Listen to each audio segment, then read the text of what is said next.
The brain is split into two halves that are connected by the corpus callosum, which acts like a bundle of telephone wires between the lobes, sending messages back and forth. Right now, you have somewhere around 86 billion neurons, also called brain cells, firing and acting together in concert as you read these words and assimilate the information on these pages. Point 2. These neural signals are released into the brain and received by neurotransmitters, which then pass the message along to other neurotransmitters or stop the message altogether if that's the appropriate response. We used to think that we reached our neurological peak in late adolescence, after which our brains never changed other than to deteriorate. We now know that this is far from the truth. Our brains have the capacity for neuroplasticity, which means that it can be changed and shaped by our actions and by our environments. Your brain is always changing and molding itself to your surroundings and to the demands you place on it. Because our brains are subject to the influence of our genes and environment, we each possess a brain that is entirely unique to us. They're like snowflakes, no two are alike. Each brain adapts to the needs of its owner. Let's look at someone raised in an environment that was full of stressors such as poverty, lack of access to food, or lack of safety. That person will have a very different brain structure than someone brought up in a very comfortable, affluent, well-cared-for setting. But before you jump to the conclusion that one environment is better than the other and breeds a better functioning brain, I challenge you to reconsider.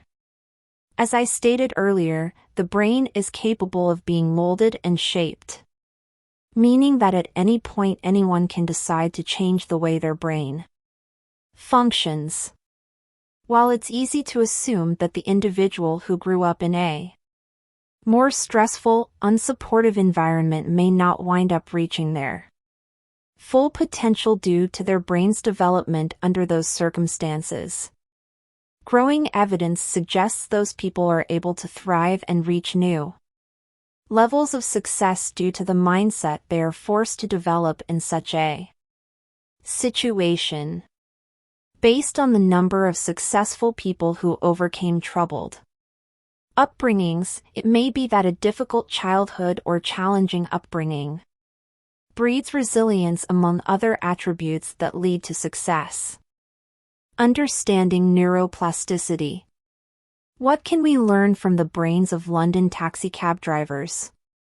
This is the question neuroscientist Eleanor Maguire of University College London posed as she considered the vast amount of information held in the brains of the city's cab drivers, appropriately called the knowledge. 2.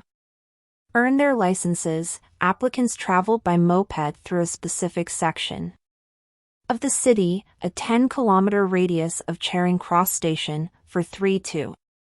For years, memorizing the maze of 25,000 streets within as well as the thousands of attractions they supported. Even after this intense study, only about 50% of applicants passed the series of licensing exams. Perhaps, thought Maguire, those successful had larger than average hippocampi. Maguire and her colleagues discovered that London taxi drivers did indeed have more gray matter in their posterior hippocampi than people who were similar in age, education, and intelligence who did not drive taxis. In other words, taxi drivers had plumper memory centers than their peers.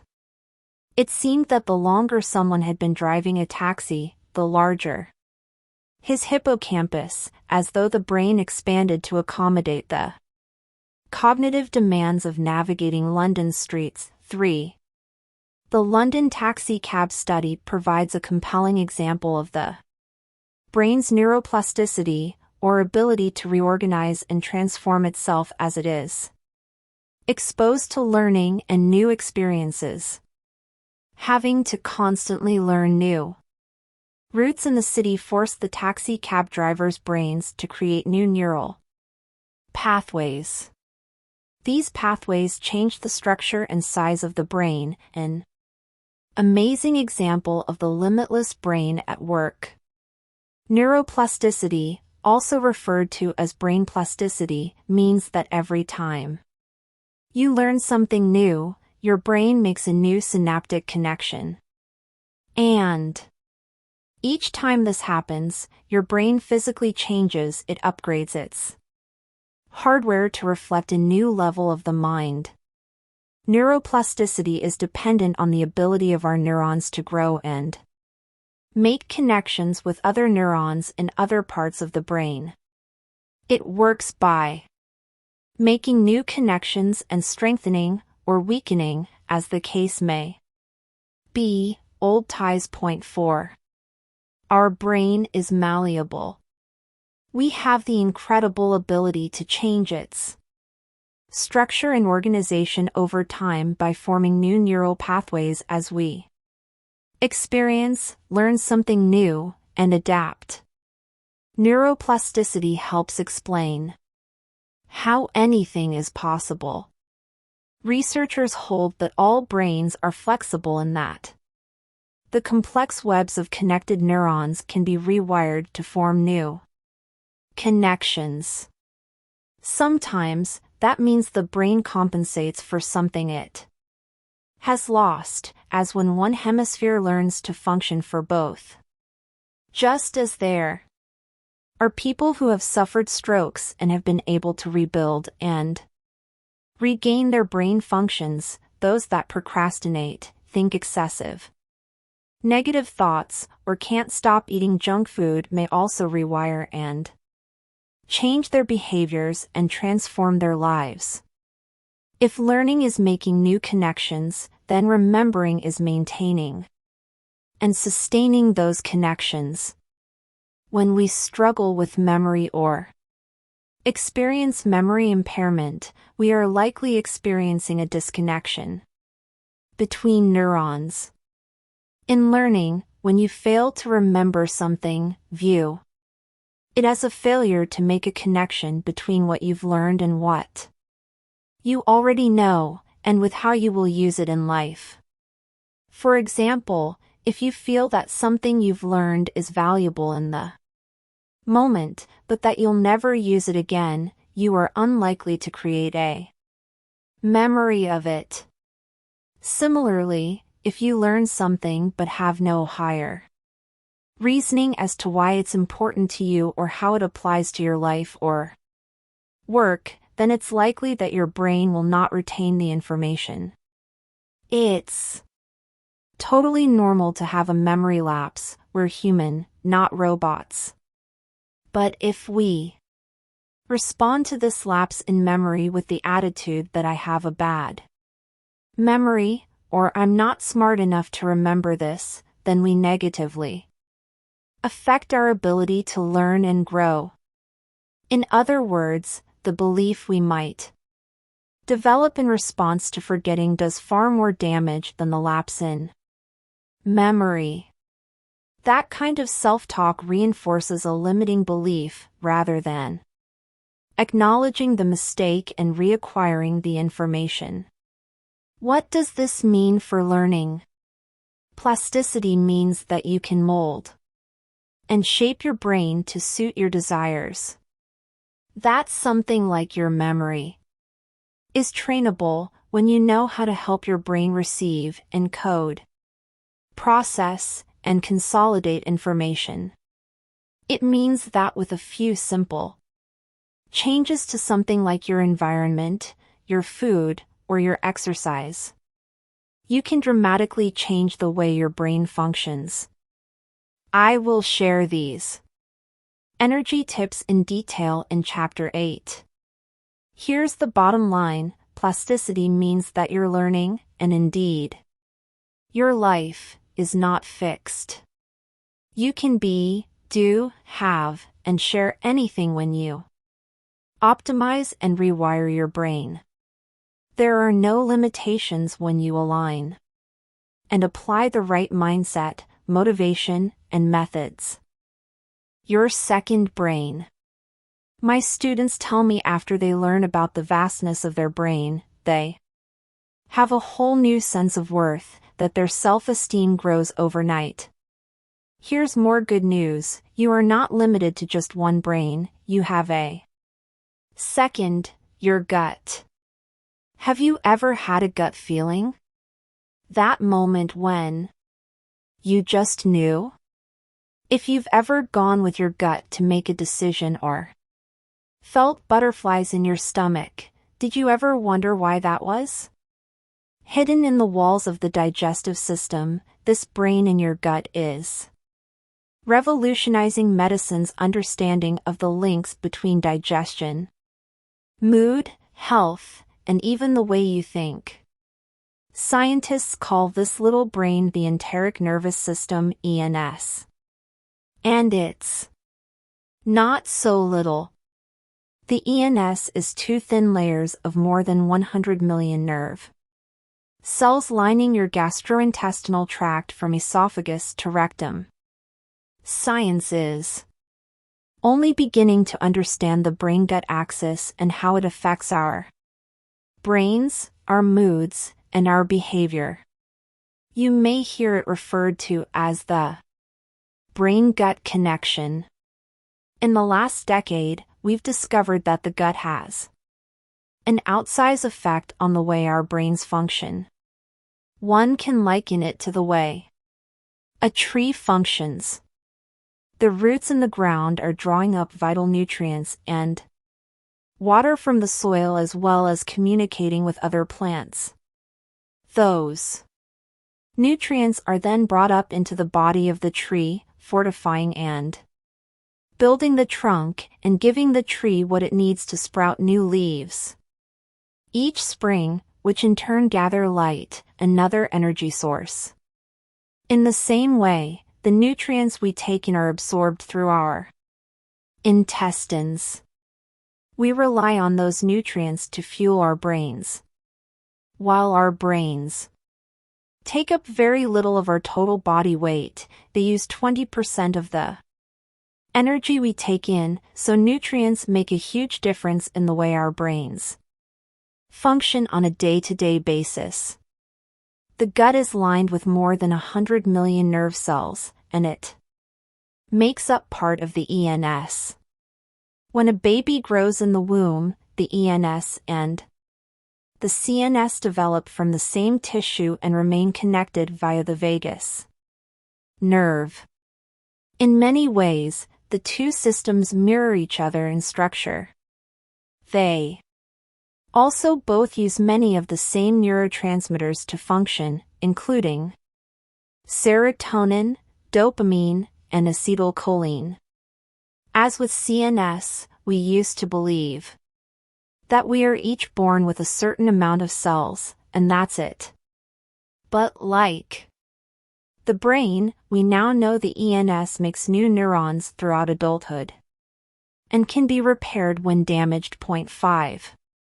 The gut is made up of these neurons as well as a network of bacteria that form the microbiome, and as with the brain, each of us has our own unique microbiome.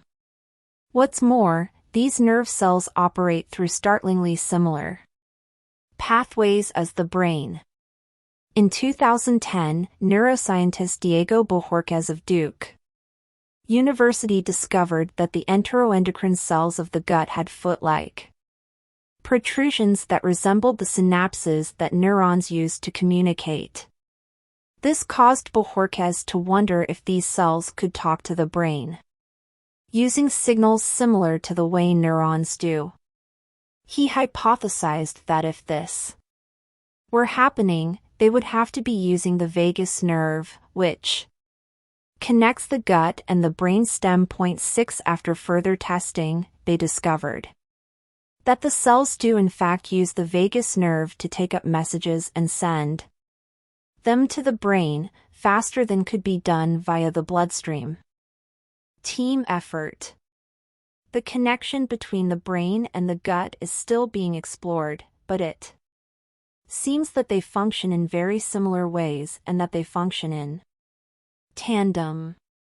The little brain in conjunction with the big one partly determines our mental state. When you have a gut feeling that something isn't right, or conversely that you should follow a hunch, it's not just superstition. Your gut has its own way of interpreting events and giving your brain signals.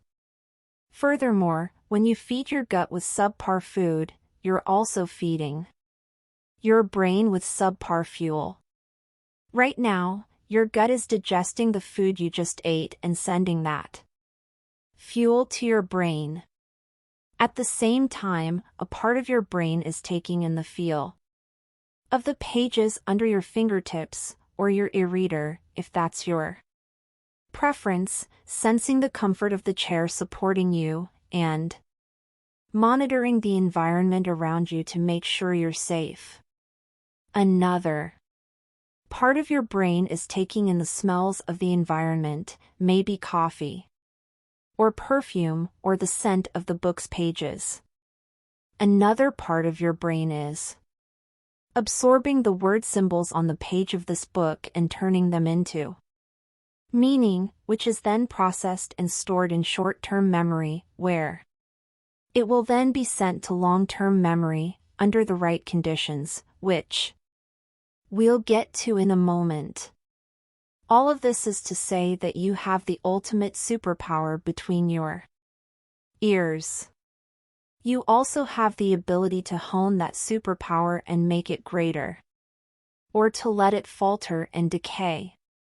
You get to decide what kind of environment your superpower lives in, one that supports your mission in life, or one that distracts you from your greatest dreams.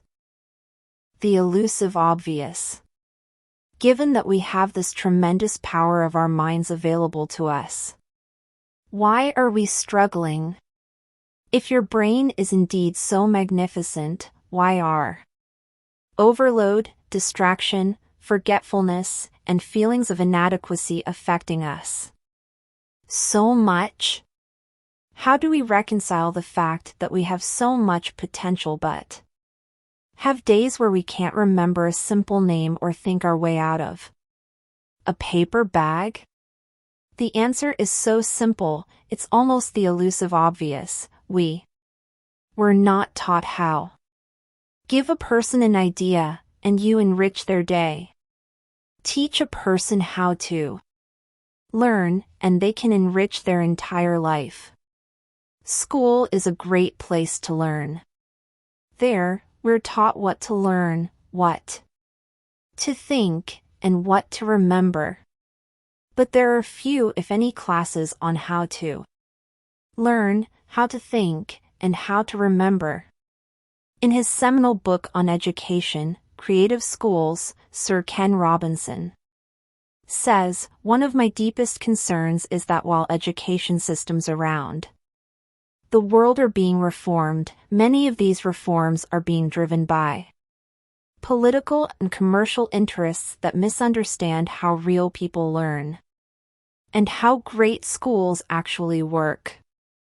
As a result, they are damaging the prospects of countless young people. Sooner or later, for better or for worse, they will affect you or someone you know." 7. My guess is that they have already affected you and everyone close to you.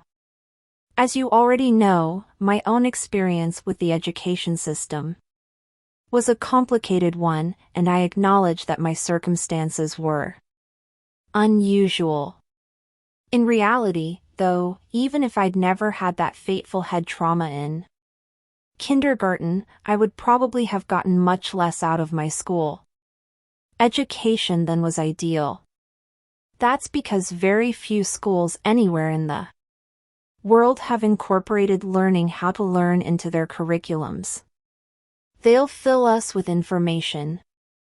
They'll expose us to great works of literature and to figures who changed the course of civilization. They will test us, sometimes endlessly, to determine whether we can repeat back what they've taught us. But they won't get underneath all of this to teach us how to teach ourselves, to make enriching our minds, discovering new concepts, and truly absorbing what we learn fundamental to our everyday lives. This is not about placing the blame on the teachers who work hard to teach our children.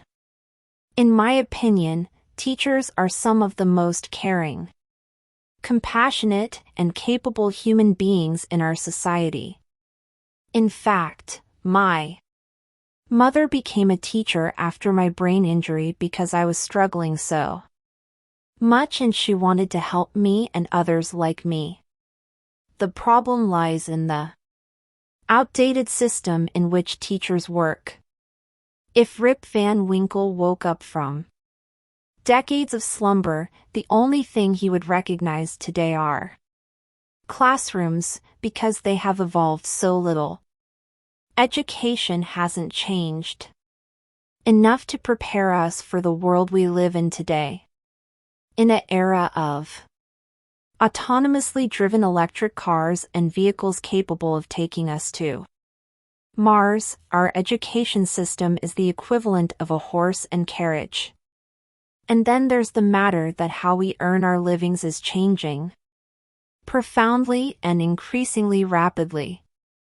Automation and artificial intelligence, AI, are affecting the future of work, and I'm not speaking only about factories where laborers are being replaced by robots. In addition, many of us are facing the need to switch from the structure of an office job to the volatility of the gig economy and jobs that few of us might have imagined even 5 years ago have gained traction, while others are emerging this very moment that will affect the workplace in the coming years. All of this points us in the same direction. We must take charge of our own learning. If schools tell us what to learn, but not how to learn, then we need to do the rest of the work ourselves. If digital overload threatens to hijack our brains, then we need to use what we know about learning to reset the ground rules. If the workplace is evolving with so much rapidity that we can never be sure of what work will mean to us tomorrow, then only by taking complete control of our learning can we truly be prepared for an unknowable future. Turn on the power. A quick, often told story. One day at a power plant, everything comes to an abrupt halt. All of the machines go offline. The silence is deafening. The people running the plant are frantic, and after hours and hours, none of the workers can track down the problem. The head of operations is desperate at this point, so he calls the best local help he can find. The expert technician arrives and glances around the facility. He goes to one of the numerous beams among all the electrical boxes, opens one of them, and stares at the various screws and wires inside. He turns one screw, and, like magic, everything starts working again and the plant comes back to life. The head of operations is so relieved. He thanks the technician and asks him what he owes him. The technician says, $10,000. The head of operations is shocked. What do you mean, $10,000? You were here for a few minutes. You turned one single screw. Anyone could have done that. I Need an itemized bill, please? The technician reaches into his pocket, pulls out a notepad, scribbles a few seconds, and hands the other man the bill. The head of operations reads it and immediately pays him.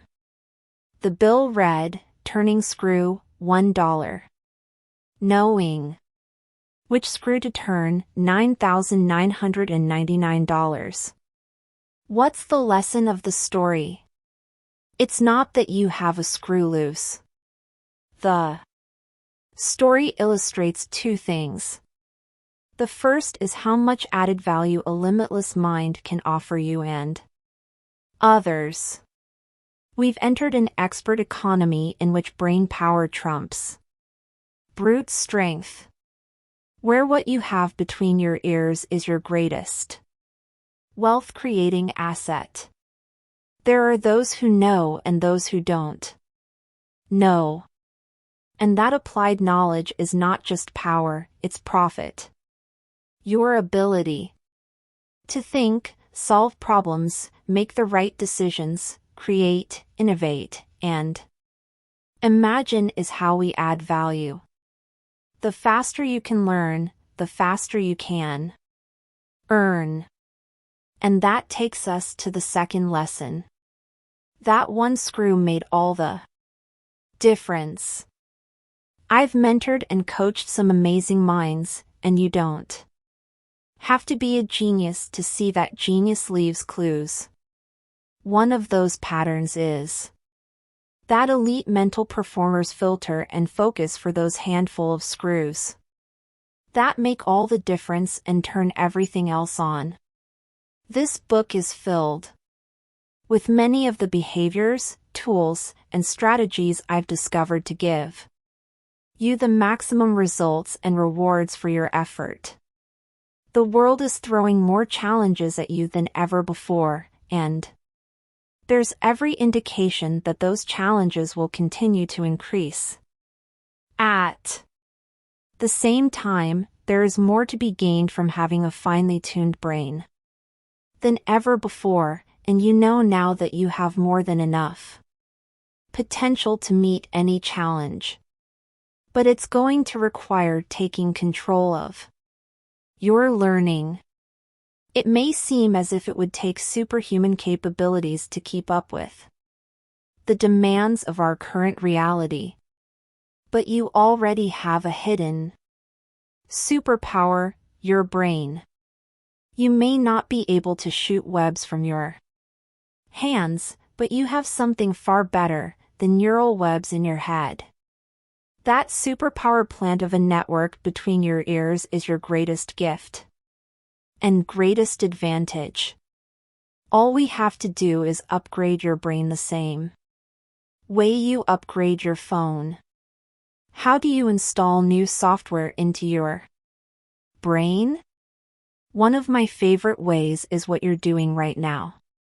It's called reading.